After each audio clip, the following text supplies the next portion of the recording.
जय भोले की हर हर महादेव बम बम भोले। आज मैं श्री शिव महापुराण रुद्र संहिता का 17वां अध्याय सुना रही हूँ। सुनिए। पापीगण निधि। सूत जी बोले, हे ऋषियों।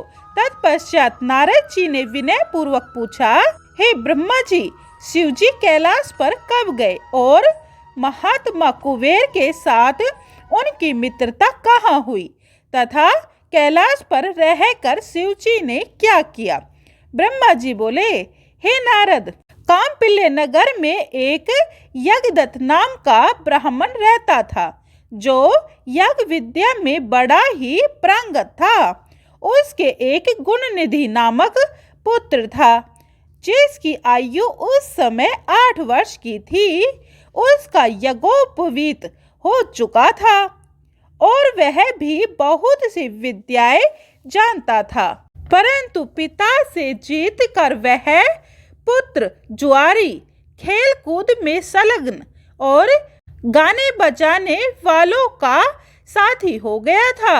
माता के बार बार कहने पर भी वह पिता के समीप नहीं जाता था और पिता तो घर के कार्यों तथा दीक्षा आदि देने में संलग्न रहा करता था। और जब घर आकर अपनी स्त्री से पूछता कि इस समय गुणनिधि कहाँ गया है, तो वह कह देती थी कि कहीं स्नान करने या देवताओं का पूजन करने गया होगा। केवल एक ही पुत्र होने के कारण वह माता दीक्षित को ठग लेती थी। निदान ग्रह सूत्र के अनुसार दीक्षित ने उस पुत्र का विवाह भी करा दिया। माता नित्य प्रति पुत्र को यह समझाती रहती थी कि तुम्हारे पिता वैसे तो बड़े धर्मात्मा हैं, किंतु उनका क्रोध भी बड़ा विशाल है, इसीलिए तुम अपनी बुरी आदतों को छोड़ दो, अन्यथा किसी दिन तुम्हारे पिता इस चरित्र को जान लेंगे तो तुमको और मुझको दोनों को मारेंगे।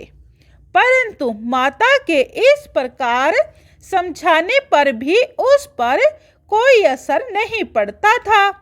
एक दिन उसने पिता के हाथ की अंगूठी को चुराकर किसी जुआरी के हाथ में दे दी। देवयोग से पिता ने उस अंगूठी को जुआरी के हाथ में देखा और उससे पूछा, तो उसने कहा कि मैंने कोई तुम्हारी चोरी तो नहीं की है, तुम्हारे पुत्र ने लाकर मुझे अवश्य दिया है।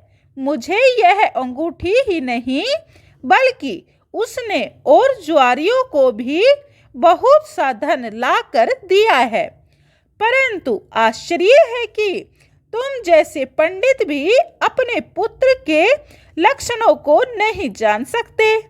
यह सुनकर लज्जा के कारण दीक्षित का सिर झुक गया।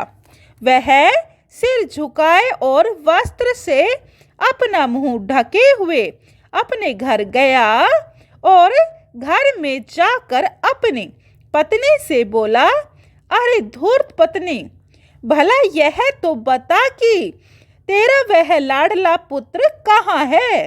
खैर, वह कहीं भी गया हो, किंतु वह मेरी अंगूठी कहाँ है जिसे उपटना करते समय तूने मेरे हाथ से ले ली थी। उसने कहा, सत्य है, तू बड़ी सत्यवादिनी है। इसी से तो जब जब मैं पूछता था कि पुत्र कहाँ गया है, तब तब तू मुझे अपने बातों में बहला दिया करती थी। पत्नी से ऐसा कहते हुए यज्ञदत्त घर की अन्य चीजों को ढूंढने लगा, किंतु जब एक भी चीज न मिली, क्योंकि पुत्र ने उन सब को जुए में दे डाला था, तब सारा दोष अपनी पत्नी का जानकर उस दीक्षित ने हाथ में जल लेकर पुत्र और पत्नी दोनों को तिलांजलि दे दी और दूसरा विवाह कर लिया। 17वां अध्याय समाप्तम। जय भोले की 18वां अध्याय। गुण निधि को मोक्ष।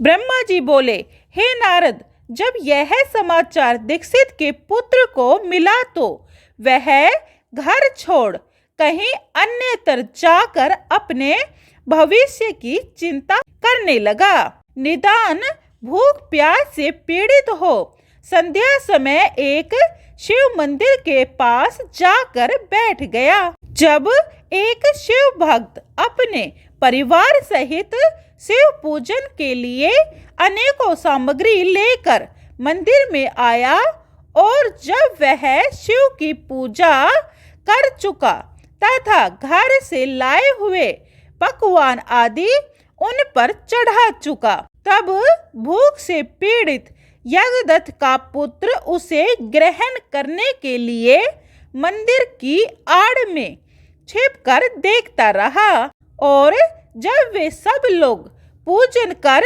पकवान आदि चढ़ाकर किंचित विश्राम करने लगे तो उनकी आंखों में झपकी आते ही यज्ञदत्त का पुत्र धीरे से उठकर मंदिर में घुस गया और जितना भी भोग आदि चढ़ा हुआ था उन सब को लेकर चंपत हो गया।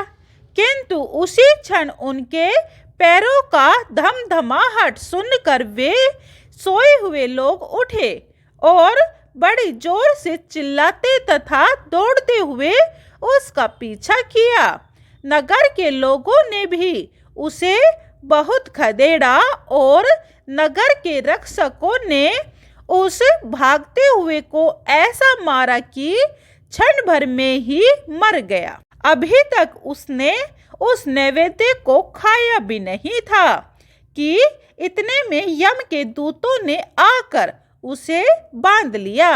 परंतु जो ही वे उसे ले जाना चाहते थे कि दिव्य विमान पर बैठे हुए त्रिशूलधारी शिवजी के पार्षद भी उसे लेने वहां आ गए और बोले, हे यमदूतों, अब तुम इस परम धर्मात्मा को छोड़ दो, क्योंकि अब इसमें कोई पाप शेष नहीं रहा।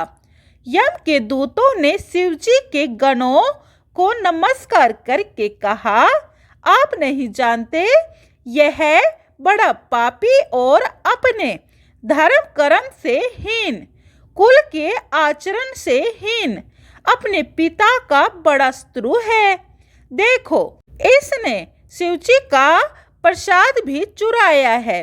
तब शिवजी के गण उन यमदूतों से बोले, हे यमदूतों, इस यज्ञदत्त के पुत्र ने जहाँ बहुत से पाप किए हैं वहाँ इसने पाप रहित कर्म भी किए हैं, जिनसे लिंग के सिर पर गिरती हुई दीपक की छाया का इसने निवारण किया और रात्रि में इसने अपना वस्त्र फाड़कर दीपक में बत्ती डाली। अज्ञानवश इसने शिव गुणों का श्रवण किया तथा ऐसे ही और भी अनेक धर्म कर्म इसने किए हैं। व्रत रहकर इसने शिवजी का दर्शन तथा पूजन भी अनेकों बार किया है, इसीलिए यह हमारे साथ शिवलोक को जाएगा और कुछ दिनों तक वहां रहेगा। फिर पाप रहित होकर यह कलिंग देश का राजा होगा। अतः अब तुम प्रसन्न होकर अपने लोक को लौट जाओ। यह सुनकर जहां से वे यमदूत आए थे वहीं अपने लोक को चले गए और जाकर सब समाचार यमराज को कह सुनाया। तब यमराज ने प्रसन्नता पूर्वक उनकी बात स्वीकार कर ली। तत्पश्चात यमदूतों द्वारा छुड़ाया गया वह ब्राह्मण शिवगणों के साथ शिवलोक को गया और वहां शिव पार्वती की सेवा से लौटकर कलिंग देश का राजा हुआ। वहां उसका नाम अरविंद हुआ। हे नारद, शिवजी की थोड़ी सी सेवा भी बहुत फलदायक हुई। इस यज्ञदत्त के पुत्र गुण निधि के चरित्र को जो कोई पढ़ेगा सुनेगा उसके समस्त कार्य पूर्ण होंगे और उसे बड़ी सुख शांति प्राप्त होगी। 18वां अध्याय समाप्तम। 19वां अध्याय गुण निधि की कुबेर पद प्राप्ति। सुनिए। ब्रह्मा जी बोले, हे नारद, जब मेरा पहला कल्प हुआ था उसमें मेरे मानस के पुत्र पुलस्त से त्रिशवा का जन्म हुआ, जिसके एक वैश्वन नामक पुत्र हुआ, जिसने अलकापुरी को भोगा और उसने उग्र तप द्वारा शंकर जी की आराधना की। उस समय मेघवाहन कल्प आरंभ हुआ था। तब अकालपुरी अधीश्वर के उग्र तप को देखकर शंकर जी प्रकट हुए और उसे अपना साक्षात दर्शन दिया। तो उसने कहा, हे शिव जी, आपके तेज से मेरे नेत्र बंद हो गए हैं, अतः अपने चरण कमलों के दर्शन करने की सामर्थ्य मेरे नेत्रों को दीजिए। आपको नमस्कार है। यह यज्ञदत्त का वही पुत्र था जिसने कि शिव जी के साथ पार्वती जी को देखा तो उनके प्रति उसने क्रूर दृष्टि की, तो उसका बायां नेत्र फूट गया था। शिव जी ने पार्वती जी से कहा, यह तुम्हारा पुत्र है और तुम्हें क्रूर दृष्टि से नहीं देखता है, अतः तुम्हारी तपस्या की प्रशंसा करता है, इसीलिए मैं इसे निधियों का स्वामी बनाता हूँ। ऐसा कहकर शिव जी ने उसे धनपति कुबेर बना दिया और फिर उसे पार्वती जी से मिलकर कहा कि यह तुम्हारी माता है, इसीलिए प्रसन्नता पूर्वक इसके चरणों में प्रणाम करो।